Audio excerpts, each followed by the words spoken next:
Hello friends, welcome to cooking with FMSK. இன்றைக்கி நம்ம என்ன டிஷ் பார்க்க போகிறோன்னா எக் புட்டிங் எப்படி செய்யலான்னு பார்க்க போகிறோம். வாங்க வீடியோக்குள்ளே போகலாம். 4 table spoon sugar, 2 table spoon தண்ணி ஊற்றிக்கோங்க.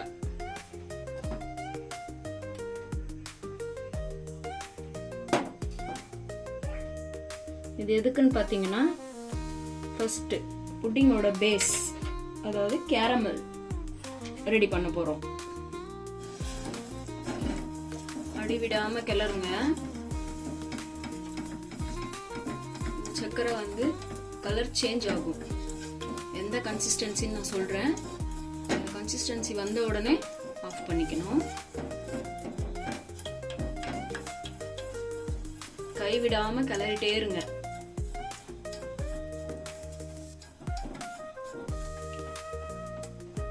சர்க்கரை நல்லா கரைய ஆரம்பிச்சிருச்சு. கைவிடாம கிளறிட்டே இருங்க, இல்லைன்னா அடி பிடிச்சிடும். அடி பிடிச்சோன்னாவும் கருகிடும், கசப்பு வந்துடும், கசப்பு கொடுத்துரும், டேஸ்ட் மாறிடும். சரி, இப்போ இது என்ன கன்சிஸ்டன்சியில் நம்ம எடுக்கிற மாதிரி இருக்கும்? கலர் சேஞ்ச் ஆகும். அது எந்த கலரில், நான் எந்த கன்சிஸ்டன்சின்னு நான் சொல்லுவேன். ஸோ நான் பதம் சொல்கிறேன், அந்த டைமில் நீங்கள் கரெக்டாக அதை ஆஃப் பண்ணிக்கணும்.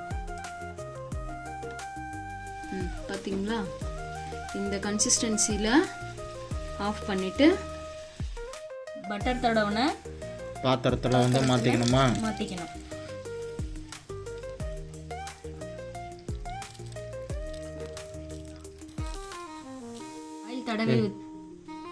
ஆயில் தடவி வச்சிருக்கிற பாத்திரத்தில் நம்ம அந்த கேரமலை ஊற்றி வச்சிடணும்.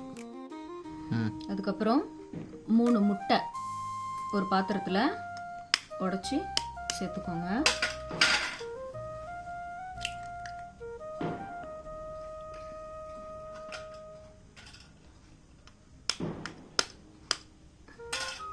மூணு முட்டை போட்டால் கரெக்டாக இருக்குமா? ஆமாம்.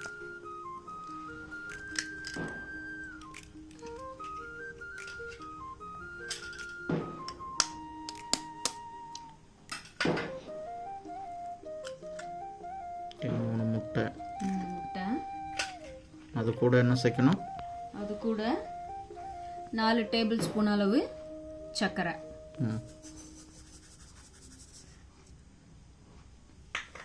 இந்த ரெண்டுத்தையும் என்ன பண்ணணும்? Vanilla essence. உங்களுக்கு வெனிலா எசன்ஸ் பிடிக்கும்னா போட்டுக்கோங்க.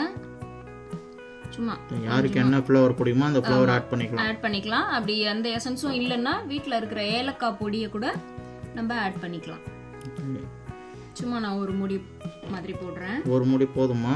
போதும். முட்டை வாசனை எதுவும் வராமல் இருக்கும். முட்டை வாசனை வராமல் இருக்கிறதுக்காக தான் நம்ம அந்த எசன்ஸ் ஆட் பண்ணுறோம். ஓகே. அதுக்கப்புறம் ஒரு விஸ்க் வச்சு நல்லா அடிச்சுக்கோங்க.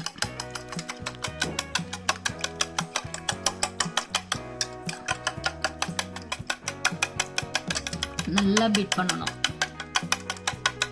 சர்க்கரை கரையும்.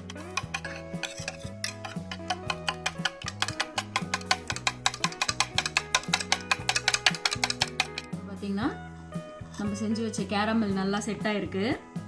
இப்போ இதுக்குள்ள நம்ம கலந்து வச்ச எக்கு ஊற்றிடணும்.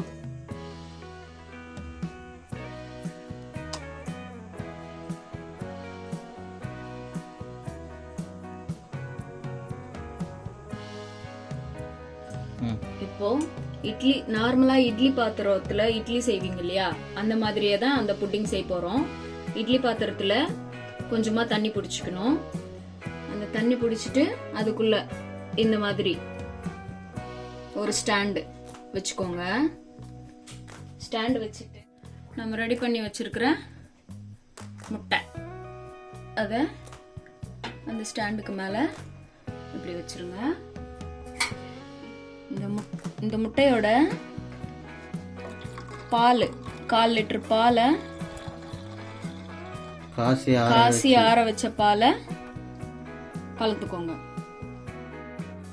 ஒரு பிளேட் ஒன்று மூடி வைக்கணும்.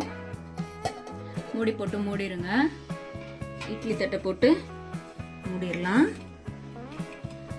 இப்போ நார்மலா இட்லி வேகிற மாதிரி ஒரு 20லேருந்து 25 நிமிஷம் வேக விட்டீங்கன்னா எக் புட்டிங் ரெடி ஆயிடும். 1/2 மணி நேரம் ஆயிடுச்சு. இப்போ ஓபன் பண்ணி பார்க்கலாம்.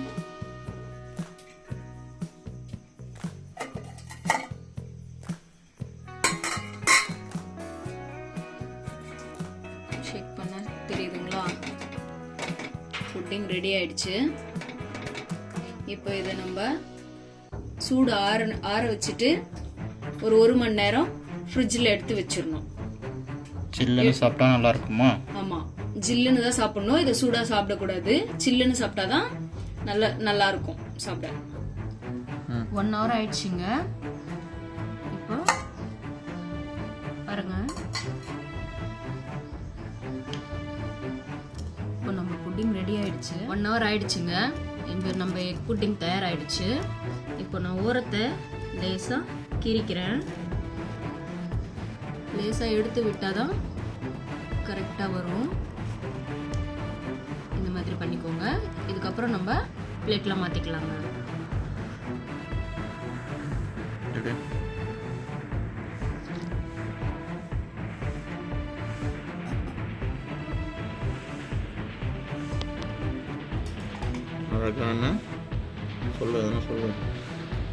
நம்ம super tasty egg pudding ready ஆயிடுச்சுங்க.